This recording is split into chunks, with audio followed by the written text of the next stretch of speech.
encontramos aquí en el tercer encuentro de innovación y emprendimiento 2025 organizado por Escondida BHP. Estaremos hoy día conversando con nuestros invitados, Abel Benítez, quien es el director de Asuntos Corporativos de Escondida BHP. Hola, ¿qué tal? Hola Abel, mucho gusto. Y junto a Juan Pablo Ortega, fundador de Ruta N. Él es originario de Colombia y está como invitado especial en el evento de hoy, que se trata de juntar en un solo evento y en un solo lugar al ecosistema de emprendedores e innovación que se ha formado durante los últimos años acá en la ciudad de Antofagasta. Y quería partir preguntándole a Abel, a mí me gustó mucho el logo que tiene este evento, que es un cubo Rubik, y de hecho se define como un cubo Rubik, y le quería preguntar a Abel que nos explique a qué se debe esta figura que eligieron y qué tiene que ver con el ecosistema innovador acá en Antofagasta. Sí, gracias por la pregunta porque creo que nunca lo habían preguntado. ¿Por qué se utiliza el símbolo del cubo Rubik para ejemplificar lo que está tratando de impulsar, en este caso, Escondida BHP? El desarrollo de un ecosistema emprendedor no es algo propio de una organización, o mucho menos de una empresa, ¿ya? Es un conjunto de organizaciones, personas, entidades que trabajan por el emprendimiento y la innovación. Probablemente tienen roles dentro de lo que es la vida o el ciclo de vida de un emprendimiento, pero sucede que la empresa privada y particularmente Escondida llevaba mucho tiempo impulsando, apoyando programas de innovación y emprendimiento, pero descubrimos que estas iniciativas eran más bien aisladas, ¿ya? Que les faltaba una conexión entre ellas para maximizar su propuesta y también para conectarse con lo que entendimos como ecosistema de emprendimiento e innovación de la región de Antofagasta. Entonces comenzó un trabajo con estos programas, ¿ya? En ese minuto nos dimos cuenta que éramos 6 programas y empezamos a pensar en algo que simbolice 6 partes. Y llegamos a esta lógica del cubo Rubik, donde cada color corresponde a un programa que se va acomodando, ¿cierto? Se va acomodando, igual que el juego, hasta que llega a una simetría, donde todas las partes tienen el mismo rol, o sea, tienen el mismo poder, tienen el mismo, digamos, impulso. Así que encontramos que el cubo Rubik era lo que mejor definía este sistema de iniciativas que tiene la compañía para impulsar el emprendimiento y la innovación en la región de Antofagasta. Súper, muy buena analogía. Y como les decía, Juan Pablo es invitado de honor en esta ocasión, y para introducirlo también en la conversación, si nos pudiera explicar en este tercer encuentro qué foco vamos a tener dentro de los paneles que te toca dirigir a ti o moderar a ti, que tiene que ver, es parte de una de estas caras Rubik del ecosistema.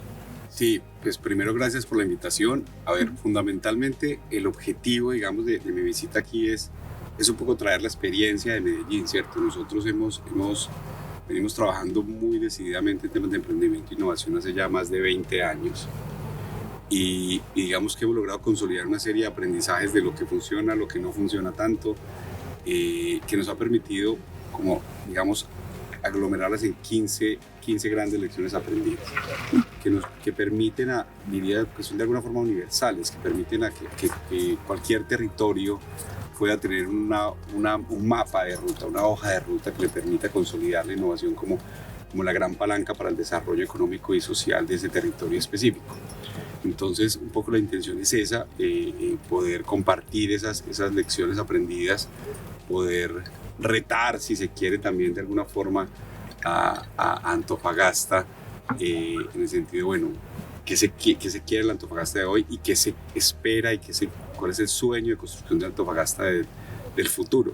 Y un poco creo que estas lecciones aprendidas pueden servir como una hoja de ruta, como lo dije hace un momento, que ayude a impulsar ese plan y ese desarrollo. Es, digamos, como el objetivo fundamental de la visita, que además pues, nos permitirá pues, a participar también en un panel y un poco entender más en detalle de mi parte, digamos, el alcance de lo que está pasando en Antofagasta.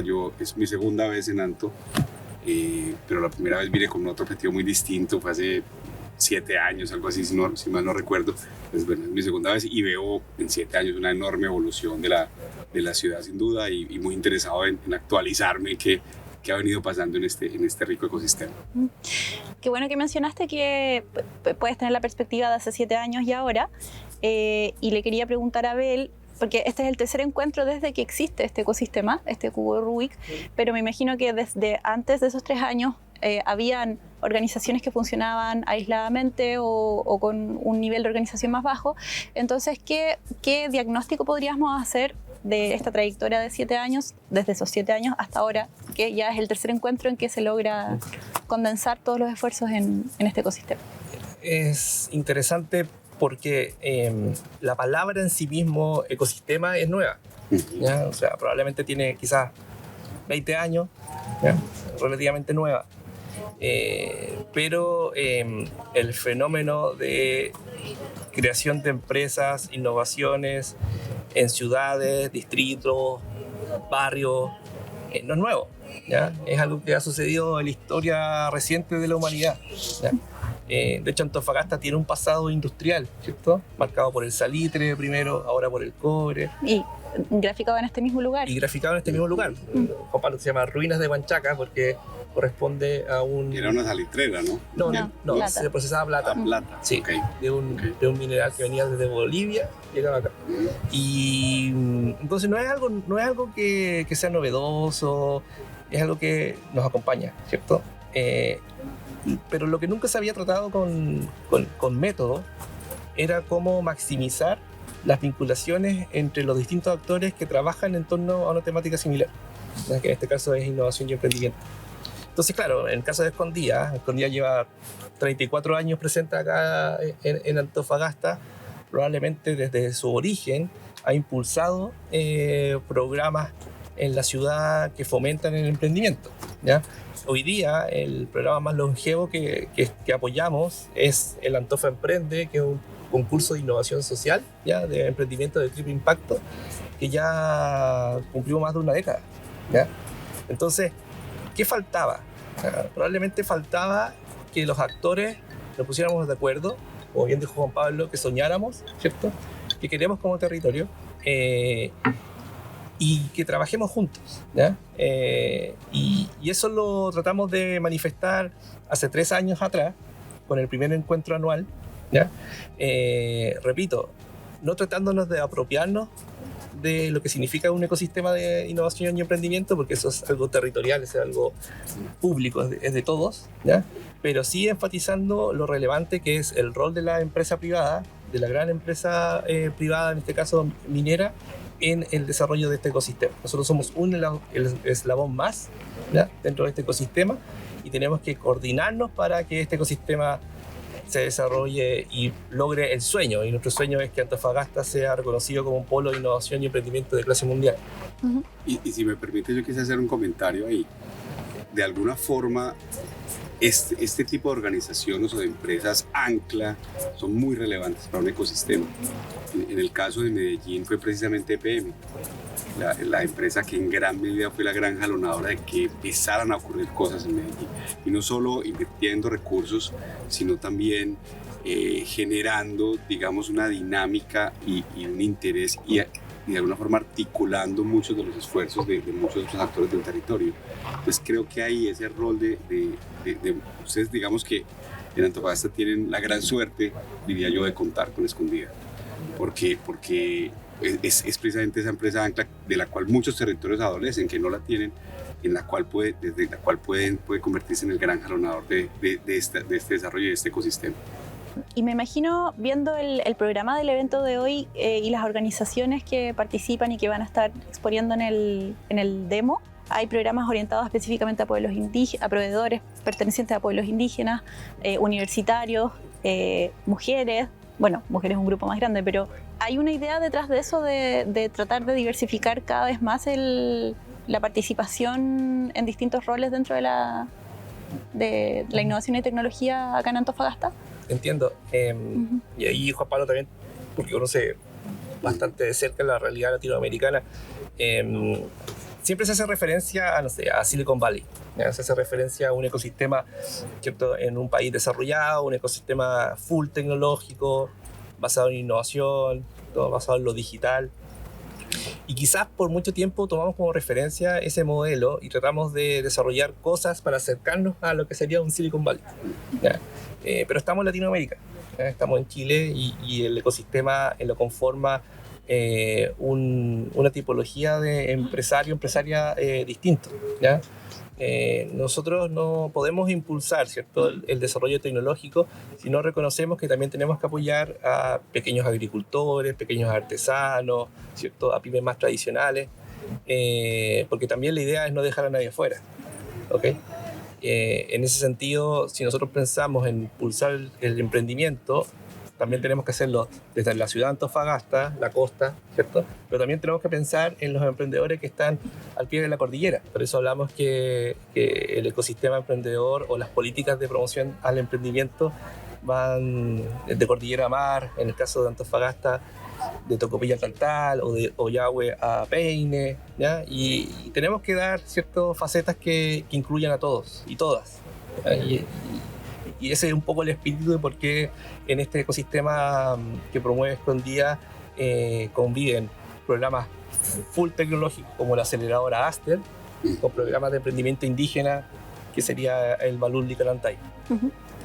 Y yo haría el siguiente comentario. Yo creo que precisamente en la riqueza y en esa diversidad, digamos, de actores de un territorio está su gran valor. Y creo que eso hay que entenderlo bien, porque al final un elemento fundamental para un territorio que un territorio realmente sea innovador es que haya una cultura de innovación en sus ciudadanos, en sus habitantes. Que de alguna forma todos los habitantes entiendan que la innovación es relevante, entiendan que es la gran palanca para el crecimiento económico y social, y no solo lo entiendan, sino que lo vean en su realidad, vean que les va a permitir tener empleos mejor calificados y mejor pagados, que les va a generar nuevas oportunidades, y que no es, que eso es muy importante en un territorio, solo para unos pocos, sino que realmente es para todos. Entonces yo creo que ahí hay un aprendizaje bien bonito de que para que algo sea sostenible, y sostenible en el sentido amplio de la palabra, que realmente un elemento fundamental es que genere riqueza para todos, o sea, que genere oportunidades para todos, y que de alguna forma todos podamos ser partícipes en un territorio de esa creación de valor, y no sea algo solo para gente que esté enfocada en el tema tecnológico, o solo para un pequeño grupo del territorio, porque eso jamás será sostenible. Creo que hay una aprendizaje importante que tienen que tener los territorios a la hora de aventurarse en desarrollar el emprendimiento y la innovación como ese gran factor de desarrollo. Y respecto, ya que te tenemos acá como invitado, Juan Pablo, si nos pudieras contar en resumidas cuentas tu experiencia en Proyecto N. Lo que leí por lo menos en el perfil es que tiene que ver con transformación territorial en la ciudad de Medellín, y cuáles de esos aprendizajes se pueden aplicar en una ciudad como Antofagasta, en una región como Antofagasta. El cuento es bastante largo, tratar de hacerlo un poco corto. Medellín, de hecho, casualmente fue la capital industrial de Colombia, sin tener condiciones para ser una ciudad industrial, una ciudad en la mitad de las montañas, lejos de los puertos, con una infraestructura precaria, con muchas dificultades de acceso en la mitad de las montañas. En Colombia los Andes le dio por dividirse en tres, entonces nos tenemos montañas por medio país. Y fue la ciudad industrial, y digamos que el paisa, que es digamos los habitantes de ese territorio de Medellín, y nosotros nos dividimos no por regiones, sino por departamentos. Del departamento de Antioquia, Medellín es la capital, el departamento se llama Antioquia. Digamos que el paisa, que es el habitante de ese territorio, ha sido muy emprendedor, o sea, tiene un gen, un espíritu emprendedor, una mentalidad emprendedora. Pero lo que ocurrió fue que, desafortunadamente, por todas las circunstancias del narcotráfico, del narcoterrorismo, dejamos de crear empresas. O sea, y las empresas existentes sostuvieron la economía de Medellín. Era una cosa muy casual. En los momentos más difíciles, Medellín fue la ciudad más peligrosa del mundo en el año 1991. Y, perdón, ¿cuál es la industria más grande o cuál era en esa época? Digamos que había fundamentalmente dos grandes industrias y un sector de servicios muy importante. Uno, mucho la industria cementera. De hecho, una cementera importante en América Latina es Cementos Argos, sigue siendo hoy en día. Lo que pasa es que ya no está en las cementeras en Medellín, no tenía mucho sentido que estuviera en Medellín, antes estaban en la mitad de la ciudad. Otra industria importante era la industria de alimentos, y la industria textil fue muy importante en alguna época, ya no lo es tanto, ya sí, la moda sigue siendo importante en Medellín, pero la industria textil per se ya no lo es tanto. Pero digamos que el reto fue que dejamos de crear empresa. Las empresas existentes sostuvieron la economía. Medellín, en medio de tantas dificultades, seguía creciendo económicamente, era un caso muy, muy particular. Entonces había que volver a impulsar ese espíritu emprendedor. Y se arrancó con un programa de educación muy fuerte.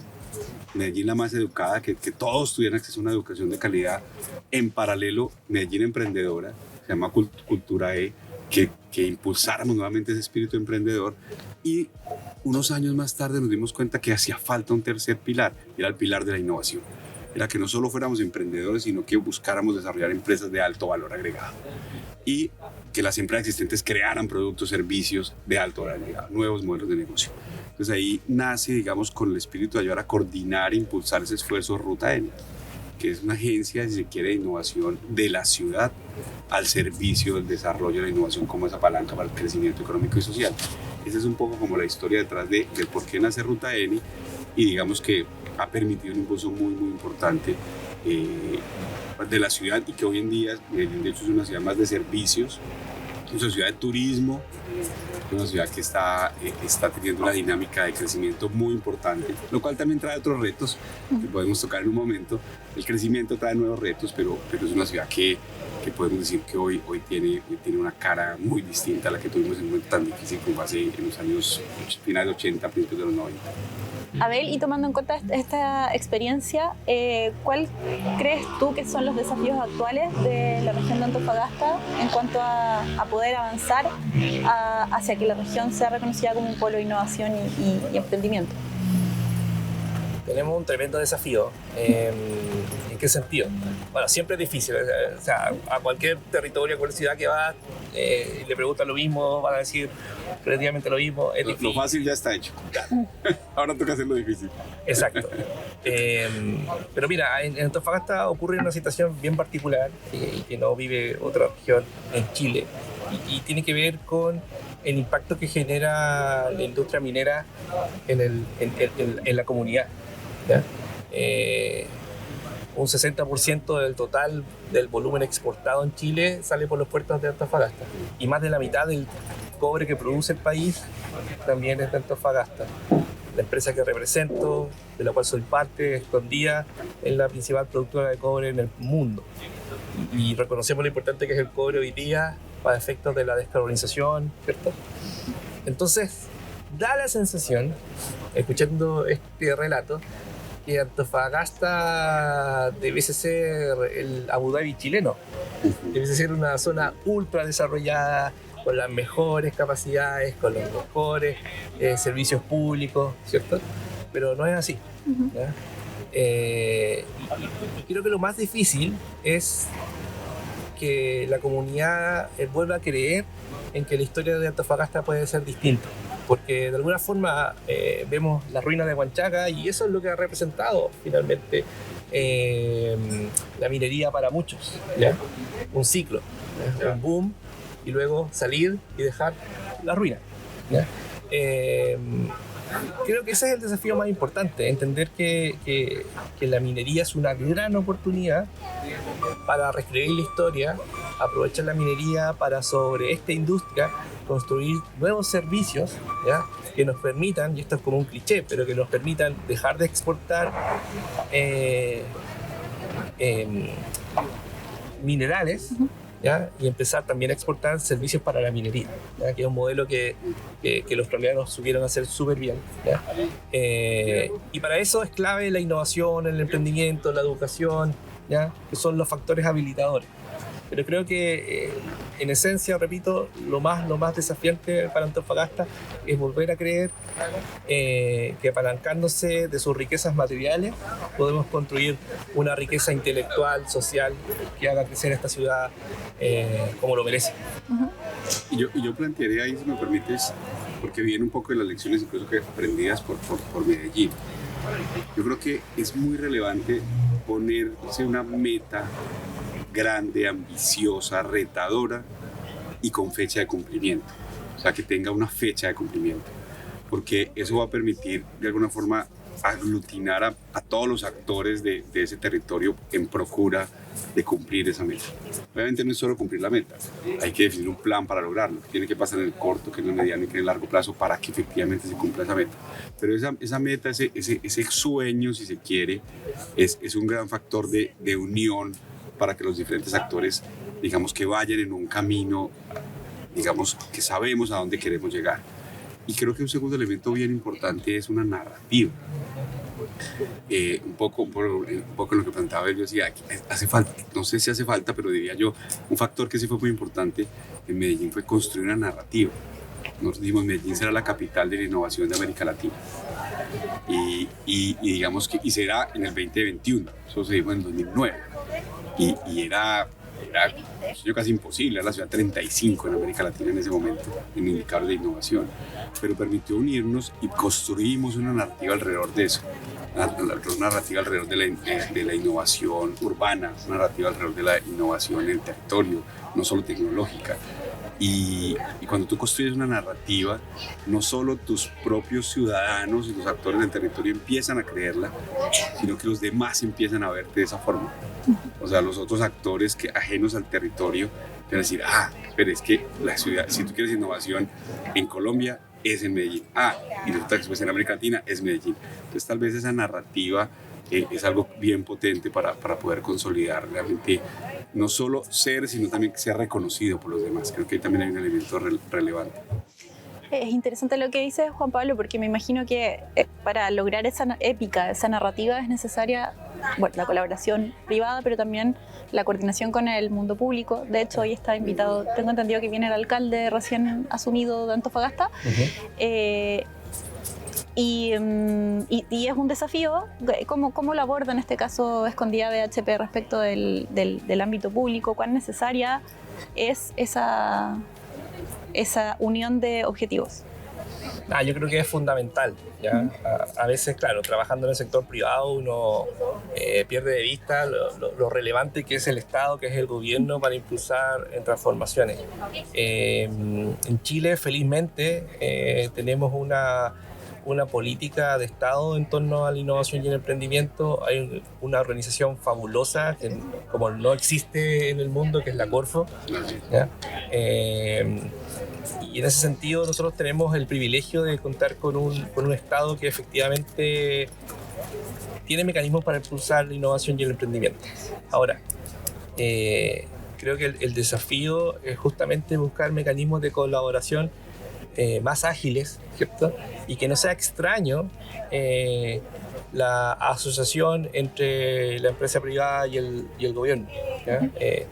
Nosotros a ejemplificar esto, con un programa puntual que es la aceleradora de startup, que se llama Aster, ¿ya? Hicimos una alianza con el gobierno. De hecho, la aceleradora parte financiada por el gobierno regional de Antofagasta, ¿ya? Y parte financiada por el gobierno regional de Antofagasta porque nosotros teníamos una idea similar, ¿ya?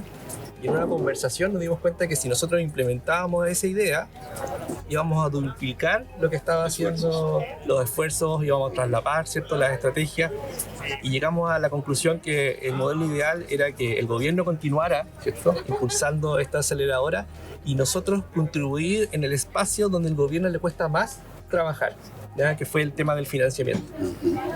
Entonces, por restricciones legales, etcétera, para el Estado es difícil transferir recursos frescos a los innovadores, pero no así para el sector privado. Entonces, encontramos una fórmula para nosotros desarrollar una parte del programa y ellos otra, ¿ya?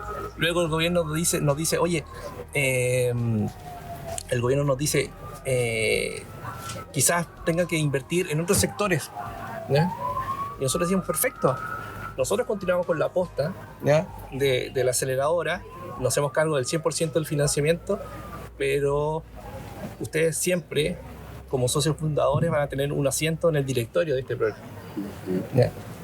Porque nosotros reconocemos que los emprendedores de la región de Antofagasta y de todo el país se relacionan con el gobierno, se relacionan con la Corfa, se relacionan con el Ministerio de Economía, con el gobierno regional, y sería inédito construir algo en ausencia de este socio tan importante.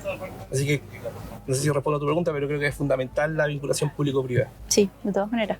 Y bueno, para finalizar, porque estamos a punto de comenzar el evento, les quería pedir, tú hablabas de la intención es dejar de exportar solo el mineral y empezar a que Antofagasta o Chile empiece a exportar capacidad o servicios técnicos para la minería.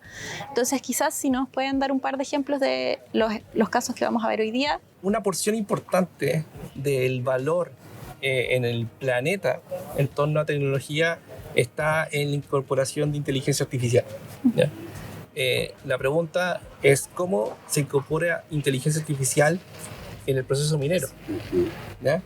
Y hay proyectos, ¿cierto?, que están impulsando soluciones a partir de la inteligencia artificial que le permiten optimizar, ¿cierto?, decisiones a la minería, y lo están haciendo con una agilidad tremenda, ¿ya?, que deriva en que la minería ya está empezando a abrir sus ojos, no en los proveedores incumbentes de siempre, sino también en estos pequeños proveedores que están llevando sobre la mesa modelos de innovación disruptiva sobre la base de inteligencia artificial. Se me viene a la mente una startup que apoyamos en la generación anterior, que es Bruna, ¿ya?, que optimiza, ¿cierto?, las decisiones de ingreso de material al chancado, ¿ya?, a partir de algoritmos que van adelantando, ¿cierto?, la calidad del material, dispositivos que van generando mantenimientos predictivos con mucha mejor precisión de lo que matemáticamente pueden hacer los ingenieros tradicionalmente en la planta. Entonces, creo yo que algo que es sorprendente que hemos visto en los últimos 2 o 3 años en Antofagasta es que están emergiendo soluciones de sofisticación tecnológica que quizás no pensábamos que ocurrían en Antofagasta, pero está ocurriendo. Yo solo añadiría un tema, y es que para desarrollar un ecosistema basado en innovación hay que entender que la responsabilidad es de todos. O sea, digamos que el hecho de tener la ventaja estratégica de contar con una organización como Escondida BHP en el territorio, pues es una ventaja, pero no es responsabilidad escondida, ni es responsabilidad solo de la municipalidad o del sector público. La academia tiene un rol que jugar, sin duda importante. Los emprendedores, las empresas existentes, la ciudadanía en general. O sea, esto es una responsabilidad de todos. O sea, ningún actor del territorio es un agente pasivo del desarrollo. Yo creo que eso es importante que todo el mundo lo entienda. O sea, el ciudadano tiene un rol que jugar.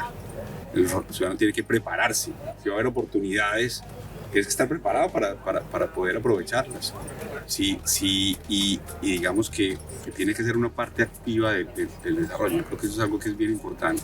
Porque en algunos casos yo he tenido la oportunidad de conocer muchos ecosistemas en diferentes países de Latinoamérica y el Caribe, y en algunos casos he visto que el ciudadano muchas veces está como a la espera de que otros hagan, por ejemplo.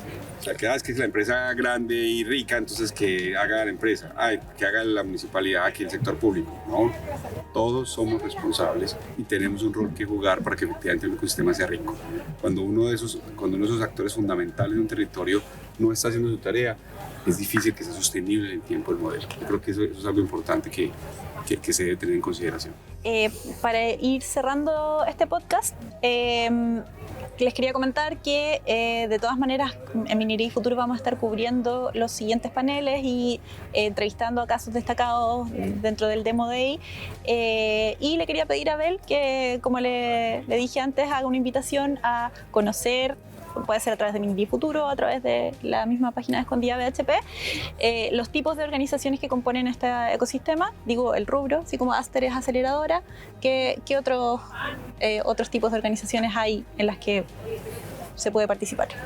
Efectivamente, la oferta es diversa, ¿ya? Hay programas desde, nosotros entendemos que esto es un ciclo, ¿cierto? Incluso uno podría retrotraerse hasta la época del colegio, como también en el colegio, en la escuela, uno podría hablar de emprendimiento, ¿ya?